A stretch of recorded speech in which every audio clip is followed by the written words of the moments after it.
కేంద్ర ప్రభుత్వం ఎప్పుడు కూడా చర్యలు తీసుకోబోతుంది. రైట్ కళా 1 మినిట్. జమ్మూ కాశ్మీర్లో అఖ్నూర్లో మోగిన సైరన్ మోగాయి. అలాగే దీనికి సంబంధించి కూడా ఆర్మీ సైన్యం కూడా మొత్తం కూడా పంజాబ్ అమృత్సర్లో బ్లాక్అవుట్ చేశారు. దీనికి సంబంధించి కూడా 3 ఫైటర్ జెట్లను కూల్చేసింది మన భారత్. నగరం మొత్తం కూడా ఇక విద్యుత్ సరఫరా కూడా నిలిపివేయడం జరిగింది. దీనికి సంబంధించి కూడా పాక్ సంబంధించి కూడా అన్ని ఫైట్లకు సంబంధించి కూడా మన భారత సైన్యం కూడా ఎప్పటికప్పుడు ఎదురుదాడి చేస్తూనే ఉంది. ఇక ప్రజలంతా కూడా ఇళ్లలోనే ఉండాలని చెప్పేసి అధికారులు హెచ్చరించారు. 8 పాక్ మిసైల్తో S-400తో పేల్చేసింది మన భారత వైమానిక దళం.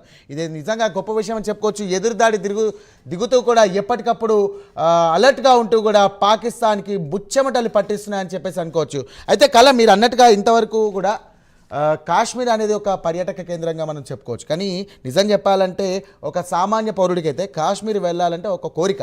అయినప్పటికీ కూడా ఇలాంటి ఉగ్రవాద దాడులు జరుగుతున్నప్పటికీ కూడా కాస్త భయంగా ఉన్నటువంటి పరిస్థితి నెలకొంది ఇప్పుడు ఈ ఉన్న కాలంలో. ఎందుకంటే రీసెంట్గా మనం పెహల్గామ్ అటాక్ ఏదైతే జరిగిందో ఇంకాస్త బలం చేకూర్చింది. అయ్యో అక్కడ పరిస్థితులు ఎప్పుడు కూడా అదుపు తప్పే అవకాశం ఉంది, ఉగ్రవాదుల దాడి కూడా ఎక్కువగా ఉంటుంది. అయితే ఇదంతా పక్కన పెడితే కనుక భారత సైన్యం ఏదైతే ఉందో ఈ యొక్క 9 స్థావరాలకు సంబంధించి కూడా ఉగ్రవాదుల స్థావరాలకు సంబంధించి కూడా వారి కుటుంబ సభ్యులకు సంబంధించి వాళ్ళపైన కూడా దాడి చేసింది. కానీ పాకిస్తాన్ ఏదైతే ఉందో సామాన్య పౌరుల ప్రాణాలు తీసేందుకు కూడా వెనకాడకుండా ముందుకు సాగుతుంది. ఇది ఏ విధంగా చూడొచ్చు? నిజంగా అసలు పాకిస్తాన్కి మానవత్వం అనేది ఉందా అని నేను అడుగుతున్నాను. సాయిరామ్, అసలు మానవత్వం ఉంటే వీళ్ళు దాడులు చెయ్యరు. వాళ్ళకు మానవత్వం అన్నది ఏదీ లేదు. ఫస్ట్ ఉగ్రవాదులకు వాళ్ళకు దయా దాక్షిణ్యాలు లేవు. దానికి ఒక ఎగ్జాంపుల్ మనకు పెహల్గావ్ దాడి అని చెప్పవచ్చు. ఒక మహిళ తన భర్తను చంపవాకనేసి వాళ్ళ కాళ్ళ వేళ పట్టుకుంటే కూడా వాళ్ళది ఏది లేకుండా దగ్గరగా ఉండి వాళ్ళను వికృతంగా అసలు బట్టలు తీసేసి వికృతంగా కాల్చి చంపినటువంటిది ఇది. మీరు మీ మోడీకి చెప్పుకోండి అని చెప్తే వాళ్ళు మనుషులు కాదు, వాళ్ళు ఎంత వికృత చేష్టంగా వాళ్ళ మనస్తత్వం ఉంటుందన్నది ఆలోచించు. అలాంటి పర్సనాలిటీ ఈ మనుషులు ఈ విధంగా ఉగ్రవాదాన్ని ముందుకు తీసుకెళ్తూ వాళ్ళ ట్రైనింగే ఒక చాలా డిఫరెంట్ గా ఉంటుంది. ఆ ట్రైనింగ్ వల్లనే వాళ్ళ ఆ విధంగా వికృతంగా ఉంటుంది. అంటే వాళ్ళకు ఒక వ్యక్తుల దగ్గర ఎందుకు ఇలా వాళ్ళ మెంటాలిటీ ఉంటుంది అన్నటువంటి ఇక్కడ కాశ్మీర్ కి సంబంధించినటువంటి వాళ్ళతో ఒకరి దగ్గర మాట్లాడితే ఒక మహిళ అన్న మాటలు మాత్రం నాకు చాలా ఆశ్చర్యానికి గురి చేసింది. ఒక వ్యక్తి ఎవరైనా చంపారు అని అంటే, ఒక వ్యక్తిని చంపారంటే వీళ్ళకు ఏదైతే మతపరమైనటువంటిది వాళ్ళు పైలోకానికి వెళ్ళి అల్లా దగ్గర వెళ్ళేసేసి వాళ్లకు శాంతి లభిస్తుంది అన్నటువంటి వర్డ్స్ విని నేను చాలా ఆశ్చర్యానికి గురయ్యాను.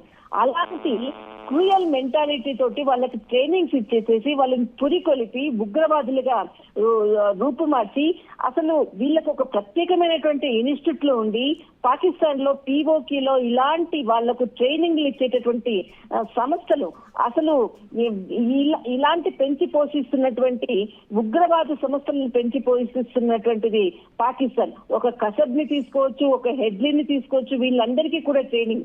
ఇలాంటి ఉగ్రమూకలను పెంచి పోషిస్తున్నటువంటి పాకిస్తాన్ ఇలా వికృత రూపకంగానే ఉంటుంది, వికృతంగానే ఆలోచిస్తుంది. వీళ్లకు దయా దాక్షిణ్యాలు ఉండదు. అసలు వీళ్లకు ఏదైనా కానీ వాళ్ళు ముందు వాళ్ళకి ఇచ్చినటువంటి పనిని వాళ్ళని చంపాలి, చంపితే మనము అల్లా దగ్గరికి వెళ్తాము అన్నటువంటి ఒక మాయలో. రైట్ కళ 1 మినిట్ ఒక్క నిమిషం. ఇప్పుడే మనకు బ్రేకింగ్ అందింది, బ్రేకింగ్ అందుతోంది. పాక్ మరియు భారత్ మధ్య కూడా యుద్ధానికి సిద్ధమని చెప్పుకోవచ్చు. మొత్తం మీద కూడా 6 స్థానాల్లో కూడా మనకు దాడులు జరుగుతున్నాయి. మొదటగా జమ్మూ, కిస్తావాడ్, పఠాన్కోట్, కథువా, ఉదాంపూర్, అఖ్నూర్లో కూడా ఈ యొక్క డ్రోన్ దాడి జరుగుతుంది. అలాగే పాకిస్తాన్పై భారత్ కౌంటర్గా దాడి చేస్తోంది. లాహోర్, సియాకోట్లో భారత్ ప్రతిదాడి చేస్తూ ఉంది. దీనికి సంబంధించి కూడా ఇప్పటికే అటాక్స్ జరుగుతూ ఉన్నాయి. పాకిస్తాన్పై భారత్ కూడా కౌంటర్ అటాక్ ఇస్తుంది. అయితే దీనికి సంబంధించి కూడా రూబియా ఏదైతే ఉందో రక్షణ శాఖ మంత్రికి సంబంధించిన ఈ యొక్క వ్యక్తి కూడా మనకు పాకిస్తాన్ ఇప్పటికే ఆపేసేయండి, దీనికి సంబంధించి కూడా ఎలాంటి దాడులు చేయకండి అని చెప్పేసి చెప్తా ఉన్నారు. లాహోర్, సియాకోట్పై భారత్ ప్రతిదాడి చేసినప్పటికీ కూడా వారు ఎంటర్ అయ్యారు. దీనికి సంబంధించి కూడా మొత్తం కూడా ఎప్పటికప్పుడు వారు భారత సంబంధించినట్టు కూడా అందరూ కూడా ప్రపంచ దేశాలు కూడా పూర్తిగా మద్దతు తెలుపుతున్నాయి. కానీ పాకిస్తాన్ తగ్గండి అని చెప్పేసి కూడా ప్రపంచ దేశాలు కూడా అంటూ ఉన్నాయి. సో కంటిన్యూ చేయండి. దీనికి సంబంధించి కూడా ఎలా చూడొచ్చు నిజంగా ఉగ్రవాదులకు సంబంధించి మీరు అన్నట్టు కూడా ఉగ్రవాదులు ఎలాంటి మానవత్వం లేదు అసలు నిజంగా చెప్పాలంటే మన భారత పౌరుల మీద దాడి చేయడం అనేది నిజంగా సిగ్గుచేటు. నేను ఎందుకన్నానంటే వాళ్ళకి కనీసం ఆ పాకిస్తాన్ ఏదైతే ప్రభుత్వం ఉందో ఆ సైన్యం ఏదైతే ఉందో వాళ్ళకు మానవత్వం లేదా అనే యోచనలో నేను వెళ్ళాను, కానీ వాళ్ళకు కూడా మానవత్వం లేదని అర్థమైపోయింది నిజంగా చెప్పాలంటే. సాయిరామ్, ఒక బ్రేకింగ్ న్యూస్ చూస్తున్నాము. రక్షణ మంత్రి రాజ్నాథ్ సింగ్ భేటీ కాబోతున్నారు. ముఖ్యంగా ఇప్పుడే కొద్ది సెకండ్ల క్రితమే ఏదైతే మనకు జమ్మూ కాశ్మీర్ కి సంబంధించినటువంటి పాకిస్తాన్ డ్రోన్లతో దాడులు చేసిన వెంటనే ఇక్కడ కేంద్ర మంత్రి రాజ్నాథ్ సింగ్ కీలకమైనటువంటి భద్రతా సలహాదారు అజిత్ దోవల్ తో భేటీ కాబోతున్నారు. ఇప్పుడు కొద్దిసేపట్లో అసలు ప్రస్తుతం యుద్ధ పరిస్థితిపై ఎలా ముందుకు వెళ్లాలన్న దానిపై కూడా చర్చలు ప్రారంభించబోతున్నారు. మనకు ఏదైతే ముఖ్యంగా కేంద్ర మంత్రి అండ్ అజిత్ దోవల్ కి సంబంధించినటువంటి ఇక్కడ కీలకమైనటువంటి సమావేశం ఢిల్లీలో ఇక్కడ ప్రధాని నివాసములో సమావేశం కాబోతున్నారు. బిగ్ బ్రేకింగ్ అని చెప్పవచ్చు. రైట్ ఇక మొత్తం మీదకైతే ఐపీఎల్ మ్యాచ్ కూడా రద్దు చేయడం జరిగింది. పఠాన్కోట్ ఎయిర్ బేస్ లో టార్గెట్ చేసింది పాక్. దీనికి సంబంధించి కూడా మొత్తం కూడా డ్రోన్ దాడి చేస్తుంది. ఇక తమ JF-17 ఫైటర్ జెట్స్ కూల్పోయినట్లు పాక్ ప్రకటించింది. దీన్ని నిజంగా విజయం అని చెప్పుకోవాలి. అలాగే ధర్మశాలలో కూడా ఐపీఎల్ మ్యాచ్ కూడా నిలిపివేశారు. అయితే ఐపీఎల్ మ్యాచ్ సంబంధించి కూడా ప్రేక్షకులు చాలామంది వచ్చారు, కానీ ఇలాంటి స్టేడియం నుంచి కూడా చాలామందిని కూడా మొత్తం మీద కూడా అక్కడ విద్యుత్ సరఫరా ఆపివేసి ఎంత తొందరగా అయితే అంత తొందరగా వీళ్ళని బయట పంపించేస్తున్నారు. ఎందుకంటే వారు ఎప్పుడు ఎలా జరుగుతుందో, ఏ స్థాయిలో జరుగుతుందో, ఎంత ప్రాణ నష్టమైనా జరగచ్చే అవకాశం ఉందని చెప్పేసి ముందుగానే అక్కడ ఉన్నటువంటి అధికారులు కూడా ముందుకు పంపించేశారు. దీన్ని ఏ విధంగా చూడొచ్చు కళ? సాయిరామ్, ముఖ్యంగా ఏదైతే మనకి ఇప్పుడు తీసుకోబోయేటటువంటి నిర్ణయం కేంద్ర మంత్రి రాజ్నాథ్ సింగ్ తర్వాత అజిత్ దోవల్ భేటీ కాబోతున్నారు. ముఖ్యంగా ఈ సమావేశం అనంతరము ఏ విధంగా ముందుకు వెళ్ళాలి, ఇంకా యుద్ధమే అన్నటువంటిది ఒక సైరన్ మాత్రం మోగబోతుంది.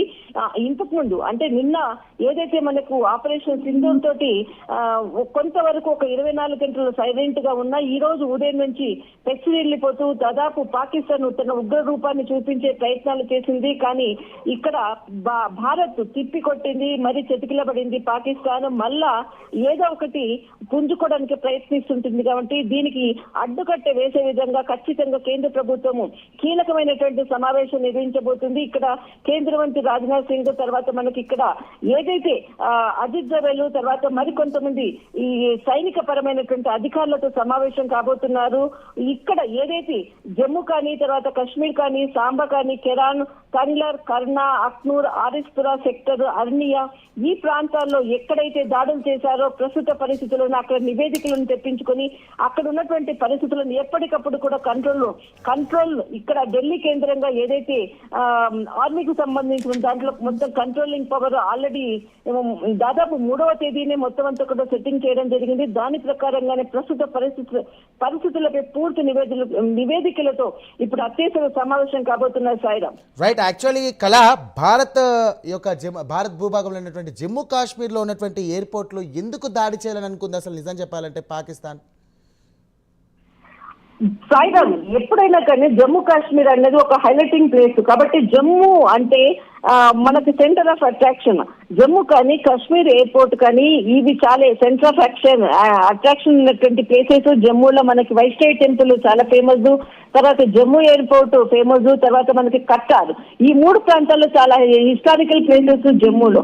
ఇక్కడ మనకి శ్రీనగర్ వచ్చేసి, శ్రీనగర్ ఎలాగో మనకి గవర్నమెంట్ మినిస్టర్స్ అంతా కూడా ఇక్కడ శ్రీనగర్ లో ఉంటారు.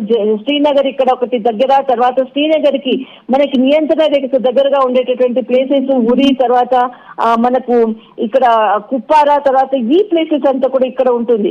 మొత్తం మీద ఏదైతే కీలక స్థానాలు ఏదైతే ఉంటుందో, హైలైటింగ్ ప్లేసెస్ ఎక్కువగా ఉంటుందో, వాళ్ళ అక్కడ ఎక్కువగా ఏదైనా ఒక ప్రాంతాన్ని మనం టచ్ చేసామంటే అక్కడ ఉన్నటువంటి స్పెషల్ దాని వల్ల ఇంకా కొంత ఉగ్ర రూపం చాలా ఎక్కువగా ఉందన్నది ఒక మంచి పేరు వస్తున్నటువంటి ఏమంటారు ఒక మతి స్థిమితం లేని చేసేటటువంటి పనుల వల్ల మేము ఒక రాయి వేస్తే దానికి ఇంకా మనకి చాలా పెద్ద పేరు వస్తుందన్న విధంగా ఎక్కడైతే జమ్మూ ఎయిర్పోర్ట్ ని టచ్ చేసి అక్కడ డ్రోన్ల ఆత్మాహుతికి సంబంధించిన పాల్పడడంతో అసలు ఇంకా మన గురించి గొప్పగా చెప్పుకుంటారన్నటువంటి ఒక వికృత మనస్తత్వం ఉన్నటువంటి పాకిస్తాన్కి ఇలాంటి పనులు చేస్తూనే ఉంటుంది. కానీ ఖచ్చితంగా మాత్రము ఇక యుద్ధమే అనుకోవాలి. ఎందుకంటే ఇప్పుడే కొద్ది క్షణాల క్రితమే కేంద్ర మంత్రి రాజ్నాథ్ సింగ్ భేటీ కాబోతున్నారు. అయితే దీనికి సంబంధించిన భద్రతా సలహాదారు, తర్వాత అజిత్ డోవల్, తర్వాత మరి కొంతమంది కీలక వ్యక్తులు కూడా సమావేశం కాబోతున్నారు.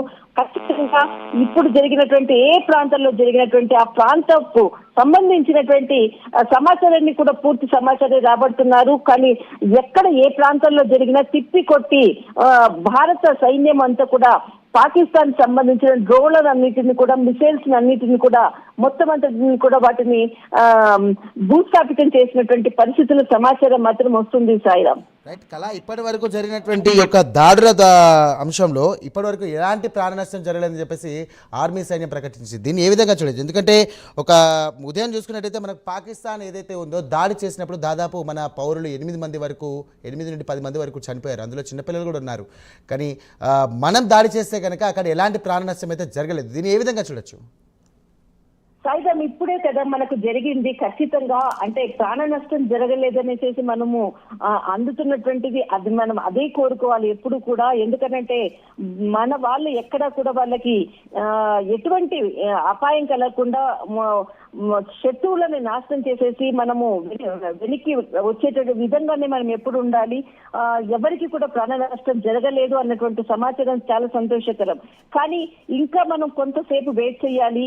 అటువైపు ఎంత నష్టం అయ్యింది, ఆల్రెడీ అటువైపు అంతా కూడా నష్టమైనటువంటి పరిస్థితి కూడా, వాటిని తిప్పికొట్టినటువంటి పరిస్థితి భారత ప్రభుత్వం కూడా ప్రకటించింది. ఇక్కడ ఎందుకంటే రాత్రి ఇప్పుడు మనకు 9-10 గంటల టైం అవుతుంది. అందరూ కూడా ఇళ్లలో కూడా ఉన్నారు. అది సంథింగ్ ఏదైనా కొంచెం మిస్ హ్యాపెండ్ అయ్యి తర్వాత అటు ఏదైనా ప్రమాదం కూడా జరిగిందా అన్నటువంటి పూర్తి సమాచారం మనకి తెలుసుకోవడానికి మాత్రం కొంత సమయం పడుతుంది. ఒక్క నిమిషం బ్రేకింగ్ చూద్దాం. జమ్మూకి ఎలాంటి నష్టం జరగలేదని చెప్పేసి భారత రక్షణ శాఖ తెలియజేసింది. అలాగే పాక్ పై దాడికి సిద్ధమవుతున్నాయి త్రివిధ దళాలు. ఎప్పటికప్పుడు కూడా భేటీ అవుతున్నారు. ఈ అత్యవసర భేటీ కింద ప్రధాని మంత్రి ఇప్పుడు త్రివిధ దళాలతో భేటీ అయ్యారు. అలాగే పాక్ సైనిక చర్యను కూడా ఎప్పటికప్పుడు మోదీ ఆరా తీస్తున్నారు. దీనికి సంబంధించి కూడా మనకు లైవ్ అప్డేట్స్ అందుతున్నాయి. మరి అలాగే తాజా పరిస్థితిపై కూడా మోదీ అత్యవసర సమావేశం జరిగింది. అలాగే త్రివిధ దళపతులు సిడిఎస్తో రాజ్నాథ్ సింగ్ సమావేశమయ్యారు. దీనికి సంబంధించి కూడా చూస్తున్నాం. విదేశాంగ మంత్రి జయశంకర్ను యుఎస్ సెక్రటరీ ఫోన్ చేశారు, ఫోన్లో సంప్రదించారు. అలాగే జయశంకర్కు ఫోన్ చేశారు మార్కో రూబియా. అలాగే పరిస్థితుల గురించి ఆయన ఆరా తీయడం జరిగింది. ఎలా జరుగుతుంది, పాక్ దుశ్చర్యను వివరించారు. మన సంబంధించినటువంటి కేంద్ర మంత్రి జయశంకర్ కూడా వివరించడం జరిగింది. ఎలాంటి దుశ్చర్యలు పాల్పడుతున్నారు, అలాగే పాకిస్తాన్ ఎలా దాడులు చేస్తున్నారని చెప్పేసి చెప్తున్నారు. పాక్ ప్రధానికి యుఎస్ సెక్రటరీ మార్కో రూబియా ఫోన్ చేయడం జరిగింది. తక్షణమే దాడులు ఆపివేయండి అని చెప్పేసి కూడా అతను చెప్పడం జరిగింది. అలాగే తక్షణమే ఉద్రిక్తలు తగ్గించాలని చెప్పేసి రూబియో హెచ్చరించడం జరిగింది. అయితే ఇరు దేశాల మధ్య చర్చలకు మద్దతు ఇస్తామని చెప్పేసి రూబియో ప్రకటించారు. ఇది ఏ విధంగా వెళ్తుందో, అలాగే ప్రాణనష్టం కూడా ఎక్కువ అయ్యే అవకాశం ఉందని చెప్పేసి దీనికి సంబంధించి కూడా రూబియో కొంచెం మనకు సంబంధించినటువంటి మద్దతు కూడా తెలియజేయడం జరుగుతుంది. సో కలర్ చెప్పండి, పాకిస్తాన్పై కౌంటర్ అటాక్ ఇది ఇంకా 2.0 స్టార్ట్ అయిందని అనుకోవచ్చా? ఈ ఆపరేషన్ సింధూర్లో భాగంగా 2.0 పూర్తిగా కూడా స్టార్ట్ అయిందని చెప్పేసి అనుకోవచ్చా మనం? ఖచ్చితంగా సాయిరామ్, ఏదైతే మనకు ఆపరేషన్ సింధూర్ ఏదైతే అయ్యిందో, ఆపరేషన్ సింధూర్ ప్రారంభించిన తర్వాత ఆపరేషన్ సింధూర్కి సంబంధించింది మరి 2 కూడా స్టార్ట్ చేస్తాము అన్నటువంటిది ఒక మెసేజ్ కూడా అంటే సమావేశంలో ఏదైతే మనకు కేంద్ర మంత్రులు మాట్లాడుకున్నటువంటి సందర్భంలో కూడా ఆపరేషన్ 2 కూడా ఏదైతే సింధూర్ 2 కూడా స్టార్ట్ చేస్తామని అన్నారు. అంటే 1లో ఎలాగో భూస్థాపితము వాళ్ళ శిబిరాలను భూస్థాపితం చేశారు, 2లో మాత్రము మొత్తానికి పాకిస్తాన్ యొక్క ఉగ్రవాదాన్ని రూపుమాపి పాకిస్తాన్కే మొత్తం సర్వనాశనం చేయడానికి కూడా భారత సైన్యం ఎప్పుడూ కూడా ముందుంది. అయితే ముఖ్యంగా ఏదైతే ప్రపంచ దేశాలకు సంబంధించింది ప్రస్తుతం మన ఏదైతే ఆపరేషన్ సింధూర్ అయిన తర్వాత కూడా ఈ రోజు ఏదైతే ఘటన జరిగిందో, పాకిస్తాన్ చేసేటటువంటి అన్ని ప్రాంతాల్లో కూడా దాడులు చేస్తుందో ఎప్పటికప్పుడు కూడా ఇక్కడ కేంద్ర మంత్రి జయశంకర్ ఇతర దేశాలతో కూడా మొత్తం అంతా కూడా ప్రస్తుతానికి ఇతర దేశాలకు సంబంధించినటువంటి మంత్రులతో కూడా సమావేశం అవుతున్నారు. ఎప్పటికప్పుడు కూడా ప్రస్తుత పరిస్థితులను వివరిస్తున్నారు. ఎక్కడ పాకిస్తాన్ తన తప్పు చేస్తూనే ఉంది. ఆ తప్పులను పూర్తిగా వివరించేటటువంటి పరిస్థితి మాత్రం నెలకొని ఉంది. ఖచ్చితంగా దీనికి సంబంధించినటువంటిది ఇప్పుడు ఏదైతే సమావేశం అయ్యారో ఖచ్చితంగా భారత సైన్యం మాత్రం పాకిస్తాన్కి మొత్తం మీద అంటే ఎక్కడ కూడా అసలు ఉగ్రవాదము టెర్రరిస్టు లేకుండా చెయ్యాలన్నదే ప్రతిజ్ఞ చేసినటువంటి సిచ్యువేషన్. దాని ప్రకారంగానే కేంద్ర ప్రభుత్వం అడుగులు వేయబోతుంది. సాయిరామ్. రైట్ కళా, మీరు అలాగే లైన్లో ఉండండి. ఐపీఎల్ సంబంధించి కూడా బిగ్ బ్రేకింగ్ అందుతుంది. ఇప్పటికే రద్దయినట్టు అధికారులు వెల్లడించారు. ఒక బ్లాక్అవుట్ కారణంగా కూడా ఆగిపోయింది మ్యాచ్. అయితే ధర్మశాలలో జరిగినటువంటి పంజాబ్ వర్సెస్ ఢిల్లీ మ్యాచ్ కూడా పూర్తిగా రద్దయింది. కానీ మొత్తం మీద ఐపీఎల్ రద్దయ్యే అవకాశం ఉన్నట్టు మనకు తెలుస్తూ ఉంది. ఎందుకంటే పాక్ దాడుల దృష్ట్యా ఈ యొక్క బీసీసీఐ సంబంధించి కూడా తీవ్రమైనటువంటి చర్చ జరుగుతోంది. పూర్తిగా సందిగ్ధంలో పడిపోయింది బీసీసీఐ. ఎలాంటి నిర్ణయం తీసుకుందాం, అసలు జరుగుతున్న పరిస్థితులను చూస్తే అసలు ఏమీ అర్థం కావాలని పరిస్థితిలో ఉందని చెప్పేసి బీసీసీఐ కొంచెం డైలమాలో పడిపోయింది. ఎందుకంటే ఈ యొక్క ఐపీఎల్ మ్యాచ్ సంబంధించి కూడా ప్రజలు ఎక్కువగా ఉండే ప్రదేశం. ఎందుకంటే ఆ స్టేడియంలో దాదాపు 20 నుండి 30 నుండి 40 వేల మంది వరకు ఉండే అవకాశం ఉంది. ఒకవేళ దాడి చేస్తే తీవ్రమైనటువంటి ప్రాణ నష్టం జరిగే అవకాశం ఉందని చెప్పేసి బీసీసీఐ యోచిస్తుంది. అలాగే దీనికి సంబంధించి కూడా కేంద్ర సర్కార్తో కూడా వారు చర్చలు జరుపుతున్నారు. సో కళా, చెప్పండి, ఈ యొక్క పంజాబ్ మరియు అమృత్సర్లో కూడా చూసుకున్నట్టయితే ప్రతిసారి కూడా ఇండియాలో ద టాప్ మోస్ట్ అన్సెక్యూరిటీ ఏరియాగా మనం చెప్పుకోవచ్చు. ఎందుకంటే ఎప్పుడు కూడా పాకిస్తాన్ ఉగ్రవాదులు కానివ్వండి, పాకిస్తాన్ సైన్యం కూడా ఈ యొక్క ఏరియాలో చాలా ఎక్కువ, జమ్మూ కాశ్మీర్ తర్వాత ఈ పంజాబ్ మరియు అమృత్సర్లో చాలా మటుకు దాడులు అవుతాయి. దీన్ని ఏ విధంగా చూడొచ్చు? అక్కడ రక్షణ వ్యవస్థ అసలు ఎలా ఉంటుంది?